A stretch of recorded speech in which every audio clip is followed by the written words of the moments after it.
Sandile Shezi is one of South Africa's youngest millionaires. He's the founder of Global Forex Institute and is here to tell us how he made it so big so fast. Hello. Hi Jennifer, thank you so much for having me. I'm excited to be here. It's nice to meet you. You've been all over the media lately. You must be a very busy man. It's getting pretty hectic. Yeah.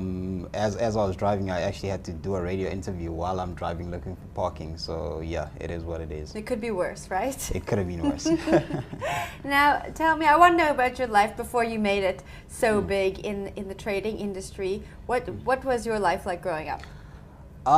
You know, for me, I'm just like any other young guy growing up from a township. I was raised by both my parents, who are both teachers. I come from a normal background, so which is why a lot of people sort of get inspired by my story, because I don't come from a rich family. I started off like any other young man. I remember my first business, I was actually selling muffins. A lot of people don't know that, and it built from there and to where I am today. Tell me about selling muffins. The beautiful thing about it is that a lot of people actually laugh at that time because they didn't understand the vision. That for me, I've never been that kind of kid who would go home and demand, because I could have easily went to my parents and demanded funding, but I said, you know what, let me use whatever capital I have to start something and grow from there to bigger and better things, of which from there I went to selling clothes, from selling clothes into trading stocks. Now, tell me, do you still make muffins?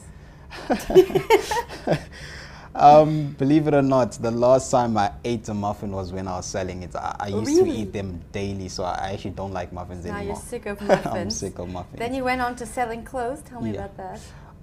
It was a bit tricky, but at the same time, it taught me a lot about business. It taught me a lot about handling rejection from people, because I was actually walking door to door and convincing people, convincing my neighbors to buy clothes from me. And it actually grew me to be able to handle the kind of rejections that I still get today. Wow. Now, when did you decide to start trading stocks?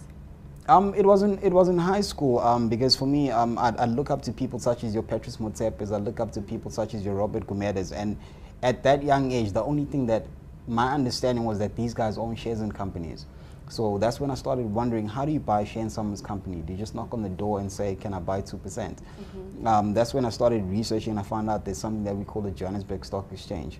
And from there, I remember when I started trading through Standard Bank online. Now, what did your parents think when you decided to start trading stocks? For them, they actually saw it as a hobby, because their dream was actually for me to become a civil engineer. So they at that time, they didn't really think out the box. All we knew was that, you know, you get educated, get your degree, get your master's, and get a good paying job. So at that point in time, they didn't really support it until they actually realized how serious I am about it. Now, you said you started trading stocks in high school. Did you school. attend varsity? I did attend varsity. I did my first year, I did my second year. It's in my third year that I actually decided to drop out and start trading full time. And what did your parents think when you decided to drop out of university? The unfortunate part is that they didn't know that I actually dropped out. The entire year they thought I was studying, of which I'd wake up every day, pretend as though I'm going to campus, and I'd be sitting in the library and trading. Up till the end of the year, when they actually wanted my results, that's when I broke the news that, you know what, this is actually what I've been doing. The beautiful thing is that I had not wasted a year. I was actually doing something constructive. I was actually following my dream, of which from there I've never looked back. Fast forward now, this is where we are.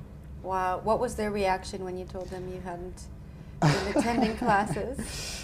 I'd say they were pretty disappointed. Yeah. They were pretty disappointed because that was like me shattering their dreams to pursue my own dream. But at this moment, I can confidently say they are very proud.